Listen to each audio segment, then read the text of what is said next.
Hello and welcome to FTV Gamenight. I'm Stephen Dixon along with Pearson Fowler. We have a lot to talk about today.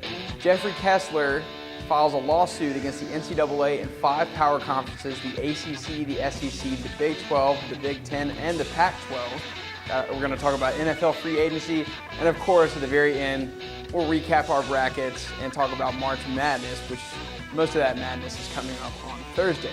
Pearson, let's get to the story about Jeffrey Kessler, the lawyer that's been associated with the NFLPA, a lot of players' associations and unions, filing a lawsuit against the power conferences kind of representing a college union.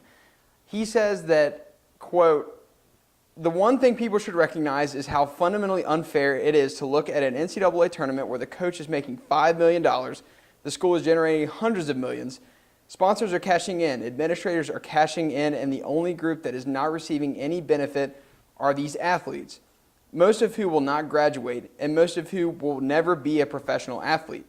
This is their one opportunity to be recognized and compensated." Pearson, do you agree with this statement? Do you agree with this lawsuit? Well, absolutely not. And we've seen this discussion's been sort of gaining momentum for, I would say, the last year or two. It's sort of always been around. There's been an undercurrent of this in college football. But recently we've seen some of the bigger names in college football. South Carolina's head coach Steve Spurrier saying that he would like for players to be compensated the expense of living and things like that. Yeah, but of course a coach at a major football program with a lot of money and a lot of financial support from its boosters would say that, because that would give a team like South Carolina, a team like Texas, where their former head coach Mack Brown was in favor of players being compensated as well. Well, it's a recruiting advantage because helps. Not all schools can pay their players. Yeah, a school like, let's say, Furman or any FCS school wouldn't really be able to compete for any athletes. I think a lot of schools would eventually have to drop their football programs and maybe even drop their most of their athletic departments. Yeah, when you're already seeing, I guess we're sort of over it, but in the last couple of years, really 2011, 2012, we saw a lot of schools,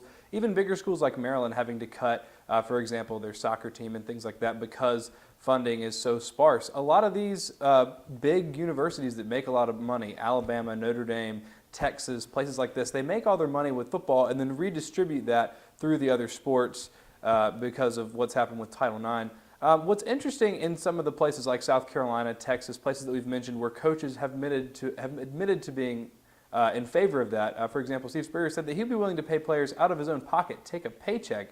So this is obviously something he feels particularly passionate about. But that also gives a competitive advantage to Steve Spurrier because he's going to be paid a lot more than a guy that, say, coaches Akron. It absolutely does. It absolutely does. But so it's been interesting to see this sort of, again, gain momentum and then now sort of culminate in the biggest antitrust lawsuit filed against the NCAA we've seen regarding this sort of pay-for-play scheme. Mm-hmm. I disagree with it.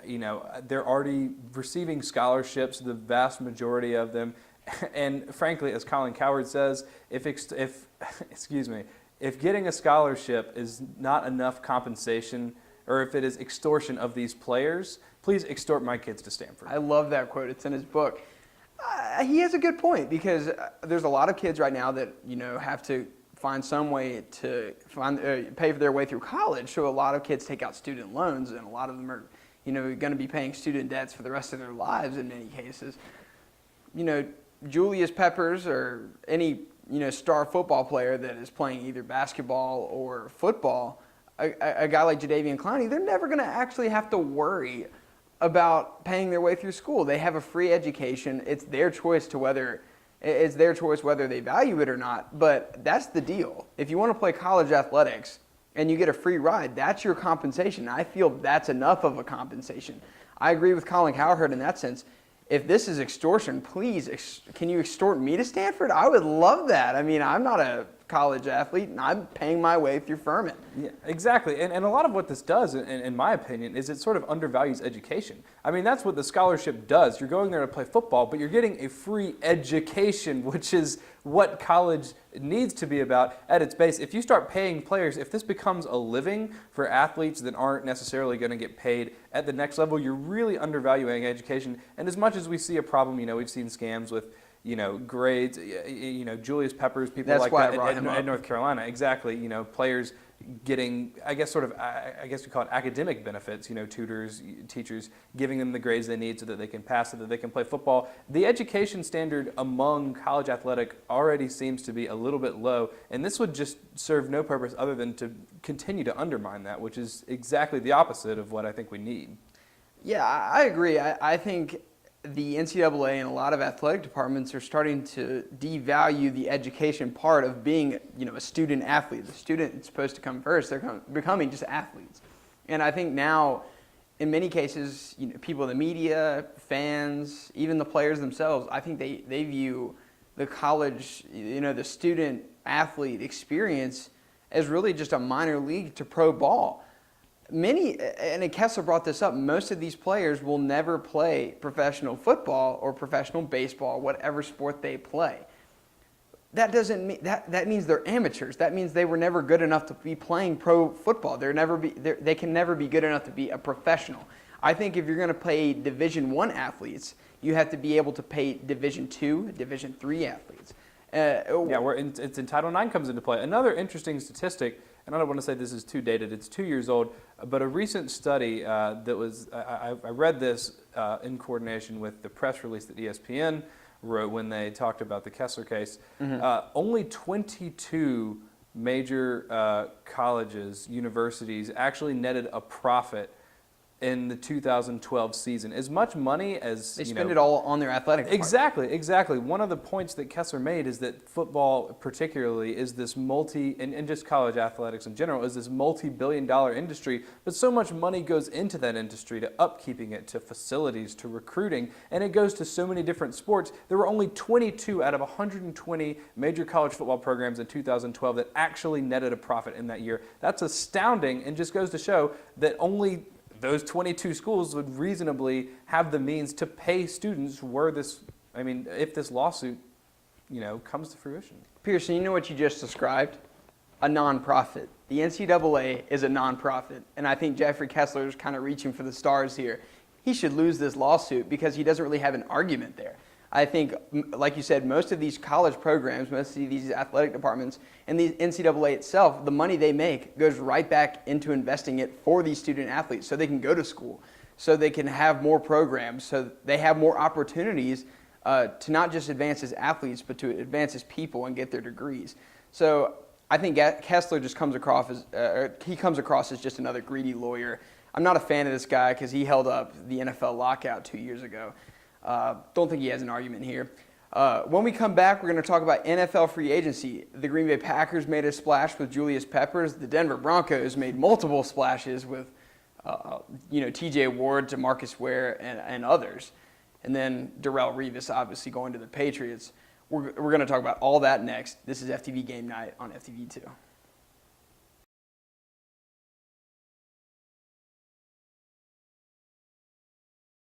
Welcome back to FTV Game Night. I'm Steven Dixon. He's Pearson Fowler. We're going to talk a lot about NFL free agency in the next 7 minutes. Pearson, Julius Peppers went to the Packers, DeMarcus Ware, T.J. Ward, and a couple of others went to the Denver Broncos, and of course Darrelle Revis went to the New England Patriots. This doesn't have to include one of those moves, but which free agency acquisition or, even maybe like a guy getting cut like Steve Smith, which move stood out the most to you? Which move stood out the most to me? I would say probably Darrelle Revis to the Patriots, actually. I thought it was very curious that Tampa wasn't trying a little bit harder to hang on to him, but actually seemed pretty happy to get rid of him. That surprised me, as they're trying to rebuild, and Darrelle Revis is still a top corner. They seem like that's a piece you would want to keep. But he cost $18 million. He did cost a lot. Darrelle Revis, as good as he is at playing cornerback and shutting down a receiver, not worth $18 million. Maybe not, but in a place like Tampa Bay, I feel like good players are at a premium, and you'd be more willing to keep them. But that's the move that surprised me. Yeah, but you can't really add any other good players if you're paying a guy $18 million. And again, I don't think this is necessarily a bad move by Tampa because they can put in some other cheaper players and have more good players as opposed to just one great player. But that was one that did surprise me initially, and also the fact that the Patriots were so quick to jump on him. Although it makes sense after losing Aqib Talib that they'd want to replace that star power at corner. I think what you're seeing from the Patriots and the Broncos in a way, they're signing a lot of expensive veteran free agents like Darrelle Revis, DeMarcus Ware, T.J. Ward. Because they're trying to win now. They're in situations where Brady and Manning are getting older. We don't know how much longer Belichick wants to keep coaching. And, of course, like I said, Denver I think their window's done as soon as Peyton decides that he's finished playing football. They really need to sign a lot of talented guys that are ready to win now. I don't think they're going to be in a situation where they want to draft and develop a lot of players because that's not going to get them to the Super Bowl next year. So Darrelle Revis to the Patriots made a lot of sense. Aqib Talib to the Broncos, we haven't mentioned that one yet. That stood out to me. So you agree that the Patriots and Broncos, you can say they're going all in? Yeah, definitely going on, and it looks like the Broncos more than the Patriots. But then again, I think the Broncos had a little more to figure out on the defensive side of the ball than the Patriots. I think a big loss that we're talking about is that the Patriots aren't going to have Vince Wilfork for next season. I think that's a big deal, and I'll be curious to see how they're going to try and replace that sort of production. I know he's been hurt a lot, but that is still a big player. You know, it's at times the heart and soul of a Patriots defense that, with the exception of the last couple of years, has traditionally been very, very, very strong. Yeah, he's been one of the best nose tackles in the NFL, but the guy gets paid a lot, 32 years old at a position that's pretty demanding physically. And I think I bet the Patriots feel like he's a replaceable player, even though he's so good at what he does. I think you can find a lot of productive and cheap nose tackles around the NFL and around free agency. So well, they're going to hope anyways, but I think Denver were the real winners here just because they made such a big splash. Again, DeMarcus Ware, Aqib Talib. I mean, those are two of the Aqib Talib. I would say, in the next couple of years will probably be one of the best corners in the discussion, along with Darrelle Revis and Richard Sherman and DeMarcus Ware and Sam Shields. Okay, what did you think of that? Guy in there. What did you think of that deal? I'm curious as a Green Bay Packers fan. Well, getting I think he got $38 million. Yeah. It was a big contract, but Green Bay's a franchise that we've seen is always very good at drafting players and keeping them in the franchise. I think you shared a statistic with me that you have one player on your roster. Not anymore. Or had at one time one player on your roster, or maybe depth chart, the two deep, that had played a snap for another team. That's the kind of organization that Green Bay is. So it doesn't surprise me that a young and talented corner like Sam Shields is going to get a lot of attention. He's going to get a lot of money, and they're going to try and keep him around in Green Bay. Maybe 38 I thought was a lot, but I think cornerback, in a quarterback-driven league, having a good corner is about as valuable as having a good pass rusher. So I thought it was a good move by Green Bay. Okay, and we'll stick with the Packers as we also kind of talk about the Broncos. Which deal is better, and which player is going to be more productive for their new team next year? DeMarcus Ware for the Denver Broncos or Julius Peppers for the Green Bay Packers? That's tough, and I'm going to have to say DeMarcus Ware from Denver only because He wasn't productive at all last season. He wasn't productive at all last season, but you look at the last 8 to 10 years, he's been one of the most consistent and productive defensive players in the league. Can't say that about Peppers. And you can say that about Peppers too. No, I'm saying you can't because he's always been known as inconsistent and sometimes with his effort. The last couple of years in Chicago, when he was at Carolina, he was a beast, and you know it. But at times, he was a beast. When the Carolina was winning, that's when Julius Peppers was trying. Regardless, DeMarcus Ware, because of his consistency, because of his production, and because I don't quite know where Julius Peppers is going to fit into the Green Bay defense. Are they going to switch to a 4-3, or what are they going to do with him? It sounds like they're going to run a lot of hybrid looks. So sometimes you'll line up in a 4-3, a 3-4. It really just depends on the team you're playing against. So Julius Peppers will see a lot of time as a linebacker and as a defensive end, sometimes as even a 5 technique. That's what they love about him, I think, is that he's so versatile, he's so athletic, and he can do almost anything you ask him to do.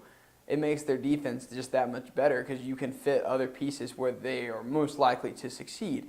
I think, I'm not going to say they're as talented, of course, but I think they're going for kind of what Seattle does defensively, just get a lot of really, really, really good athletes and play your front based off of what you have. So if you want to play a guy like Bruce Irvin as an outside linebacker who's a pass rusher, you could do that. But you can also have a guy like Chris Clemens or Julius Peppers rushing the passer, as a 4-3 defensive end. So I think it just gives him a lot of versatility. I'm not going to say he's going to give them 12 or 13 sacks, but I think what it does is it sparks the rest of the defense to play much better than they did last year. So I'm going to side with Julius Peppers. He's not going to have more sacks, I think, than DeMarcus Ware. But he's at least a guy that's going to attract a lot of attention. He's going to make that entire defense better. I cannot say that for DeMarcus Ware. as a Packer fan last year, David Bakhtiari is the starting left tackle. He had a lot of trouble in the 2 games he played against Julius Peppers. When they played the Dallas Cowboys in Dallas last year, DeMarcus Ware was a non-factor. I am of the belief that DeMarcus Ware is not the same player he was 3 or 4 years ago. He's still going to have a pretty productive year. I'm going to say 7 to 8 sacks. I think it's not going to be the DeMarcus Ware that we've seen for the last 10 years, though. But DeMarcus Ware, coupled with these new acquisitions for Denver, is Denver going to have the defense that will allow them to win the championship next year? I mean, they're going to be in position because they have Peyton Manning. Okay. They'll be back maybe in the AFC Championship at the Super Bowl. We don't really know yet. It depends on if they stay healthy or not, is what I would say. But so their winning a championship is contingent not upon anything that the offense does, but upon the health of DeMarcus Ware and Aqib Talib in these new acquisitions? It's going to put them in a position to win, but I can't. It's really I think that's the big question about taking a lot of veteran free agents the question really is when is their falling off point, and you just hope that they have 1 or 2 really good years left. Aqib Talib will be around for a while, but DeMarcus Ware I think is starting to reach the end of the road, as Julius Peppers is as well. But I think the Packers and Broncos are both going to hope that they have maybe 1 or 2 productive years out of those players. So when we get back, we're going to bring up a little March Madness trivia. How much knowledge does Pearson Fowler know about NCAA basketball? He's a pretty clueless panelist here, so we're going to give him some trivia. We couldn't get Christian for today. He's our expert. So get ready for a funny segment. This is FTV Game Night on FTV2.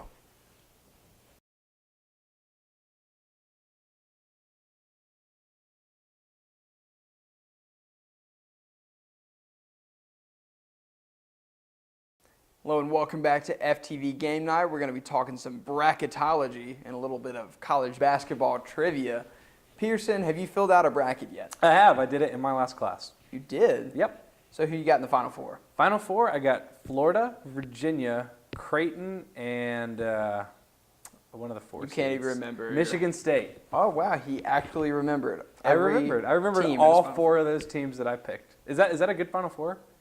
Is that? I'd say so. Okay. I think my Final Four is Florida, Wisconsin, Virginia, and Michigan. So okay. So all state schools. We picked both the same 1 seeds. That's interesting. So Pearson, when did you fill out your bracket? My last class, in my digital comm class. Oh, so you did that while Professor Price was lecturing? Yeah. Well, actually, she was just showing us people's other video projects from years past because she was talking about that. So I figured that would be a good time to fill out my bracket. Yeah, I spent about as much time doing that as I have watching college basketball this season. Oh, so this might maybe 20 minutes? Yeah, about 15 minutes. Yeah, and you're probably going to get the $1 billion bracket, aren't you? I hope so. I need to go with the method of just picking which mascot would win in a fight. That generally seems to work pretty well. So, okay, we'll do that then. So, who would win in a fight? A Pitt Panther or a VCU Ram? I would say the Panther. The Panther's got a lot of speed and agility. Yeah, but the Ram could just run over. The Ram's got a lot of raw power, but it's got to catch the Panther before it can do anything. I think the Panther, if nothing else, can use its stealth. Sneak up on the night, sucker punch the VCU Ram. How about the New Mexico Lobos versus Stanford Cardinal? Well, Cardinal's a color, and Lobo, I think, is a Spanish word. But if you're asking me if a Lobo, whatever that is, would beat the tree, I would say no. I've gotten in a fight with a tree before, and I did not come out on top. Yeah, people go, hey, a Lobo, of course, would win the fight because a Lobo can move. And I'm like, what happens if the tree falls on the Lobo? And what's the Lobo going to do to fell the tree? What is a Lobo? It's like a wolf. It's actually the Spanish word for wolf. Oh, because they're in New Mexico, so it's close enough so they can use a Spanish mascot. Oh, that's fantastic. Yes. So anyway, Pearson, we're talking a lot of college basketball. This is more college basketball than I think you've ever discussed in your okay, I will be fair. I've watched 3 games this year. All 3 were Carolina games, so they were on the same level as high school basketball games. But okay, then you can't fairly judge college basketball because you've been watching Gamecock basketball. I have watched Florida play. And I've seen bits. They're good. Florida's good, and I've seen bits and pieces of other teams. You should have seen Jabari Parker play on Sunday. That was fantastic. I can't wait till he goes to the league. It's gonna be great. And then I'll watch him all the time. I love the NBA. And see, the funny thing is Jabari Parker dominated, and UVA still won. So I think you've been watching the wrong basketball. Yeah. Well, no, that's definitely true. That's definitely true. Although I will say, to my credit, I was watching the Heat and the Rockets on Sunday, and Jeff Van Gundy mentioned that he had been at the NCAA or the SEC men's basketball tournament the previous weekend, and that he would never complain about the NBA refs ever again. Oh wow! So the SEC refs are bad. Yeah, and that's why I find it so hard to watch, because as a South Carolina fan, I watch a lot of South. There's a foul on every single possession. It's impossible to watch. I'll just stick with NBA, football, and soccer. So since you've watched almost no college basketball the entire season, basically, or the year before that, I watched it a lot in high school, but I can't get into it anymore. How much college basketball or how much tournament are you going to watch this year? I'll watch, sporadically, but then I'll probably watch most of the Elite Eight games. I'll probably watch all the Final Four games, and I'll probably watch the championship game. I'm the opposite. I watch all the first 2 rounds because my bracket's still alive, and then once my bracket just goes to hell, then I'm done. Like 2 years ago, I had a perfect first round because I jokingly picked Virginia State to beat Missouri in the first round. And it actually happened, and I was going bananas, and I'm going, yeah, and then my second round was almost just as good. And then Florida State had a game at 9:30 on Sunday night, and I'm going, as long as Florida State can hold on, I'm good. I'm going to have a perfect first 2 rounds. And I was number 3 on ESPN's contest. That's incredible. You should win a and prize Florida for having State a perfect lost. first round. Florida State lost. So thanks a lot, and Seminoles. Folks, he's not still bitter about it. I'm still bitter about it. He's not still bitter about it. Because I was bragging to people for 4 days about how perfect my bracket was. I was beating President Obama, and that's the only thing I will ever be a United States president in. I'm bracket guy. I will give college basketball a lot of credit. There is more parity in the big dance than in anything in sports ever, because there are 68 teams now, I believe, or 66 with or 68 teams if you include the play-in games. And I mean, we've seen 15 seeds beat 2 seeds. I mean, there's very little in terms of upset potential that matches up to college basketball, if anything even does match up. So I will give it that. It's very exciting, and once it gets into March Madness, it is. But I just don't watch it in the regular season. And another quick question: what would you do if college football adopted the same system? 64 teams. 64 teams for college football. I would. I'd go to heaven. I would weep and then faint, in that order. Yeah, so the first round you would get some MAC school going on the road to face LSU or Alabama, and they just get destroyed. And I would love it because everybody's been talking about Jordan Lynch is so good, and then they go on the road. We get to see those matchups finally. Yeah, because we always want to know, can a MAC team or can Hawaii from 2007 beat an SEC team? And that's why I would love to see a playoff system in college football. Well, but 4 teams is a good start. Yes, 4 teams. I think they need to get it to maybe 24. I think 8 would be a good, healthy number for college football. Basketball is a little different. 12 and just do an NFL playoff. Well, 12 would be fine, but I think 8 is a realistic number. Yeah. I think that's a realistic number. Yeah. So that's all we got for today. Thanks for watching FTV Game Night. We're going to bring you Taylor Collins and the Furman Sports Update. We'll see you next week. Thanks for watching.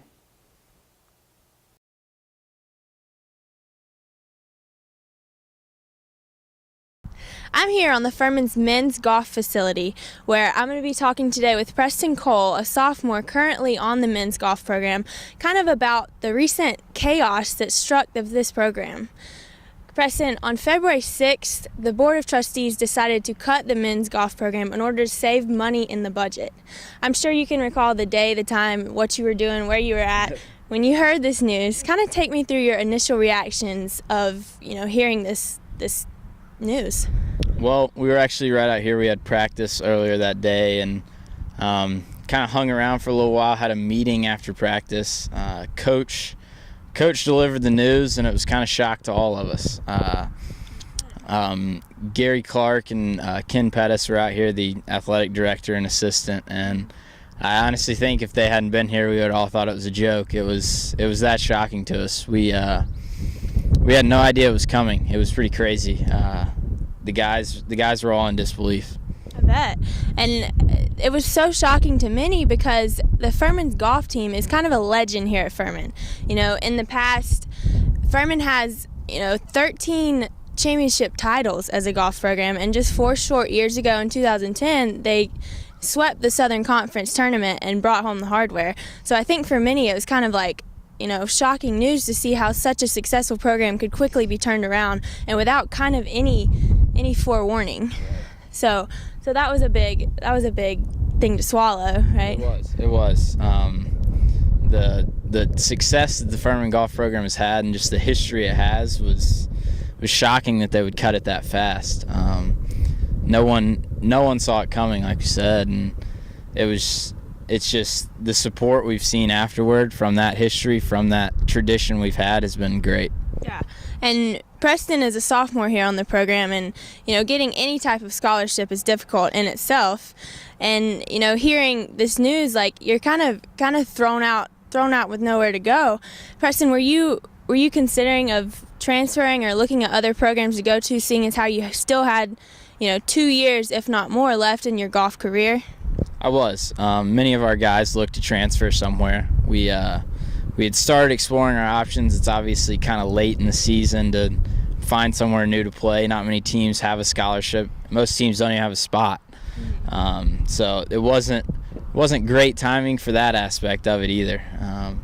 We obviously had a lot of guys that had opportunity to transfer somewhere else, which was encouraging to them just to see that their success had been recognized. But I think most of the guys were planning on transferring.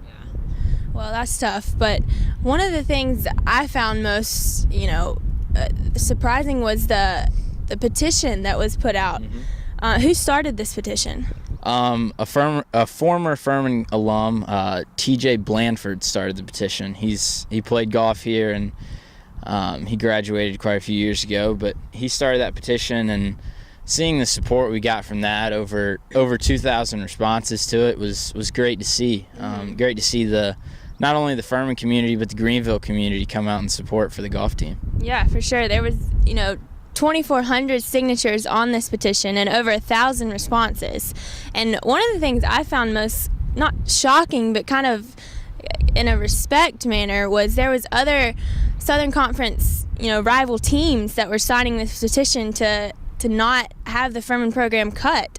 And that was kind of just a respect. That was very respectful of them. And their reasoning behind this was, the Furman golf program is a legend, and they look forward to having to compete against the Furman golfers, at the tournaments that they go to. So I thought that was pretty cool in itself.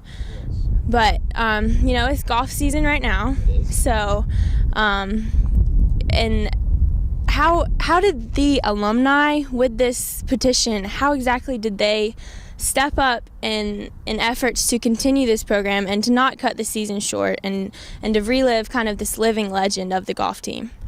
There's a group of about 6 alumni who came up and headed this kind of budget idea to save the men's golf program, including but not limited to Brad Faxon, who showed some great support for us. He's obviously a legend of Furman golf and has had a very successful golf career. But these 6 guys presented a budget plan to the Board of Trustees, and through their hard work and effort, they got the board to pass this budget, and we're just now trying to raise the money to support that. Well, that's awesome. That's awesome to see, former golf players continuing their support in this program. And as it being golf season right now, and even on this windy, cold, dreary day, many golfers are out here trying to, improve their skills for the season, for the tournament. What are your plans for the rest of the season and hopes for where the season will go? Well, we have 3 tournaments left this spring. We play this weekend in Georgia, and then March 28th through 30th, we have our home tournament right here at the Furman Golf Club, and then SoCons in mid-April. So we look to start with some great success in Georgia this week, and that carry over to those last 2 tournaments. We're a young team, but we feel like we have a group that can go on and win Southern Conference. Definitely seen growth over the past year, and definitely if we play our best, we can definitely contend for that title. Well, like you heard, Preston, March 28th through the 30th, be sure to come out and support the Furman Golf Program, and congrats again on saving the program. The news was released on February 24th that the Furman's men's golf program is saved, and they will continue to be a legend here at Furman. Thank you, Preston, for being with me, and be sure to stay tuned as I take you through weekly Furman sports updates.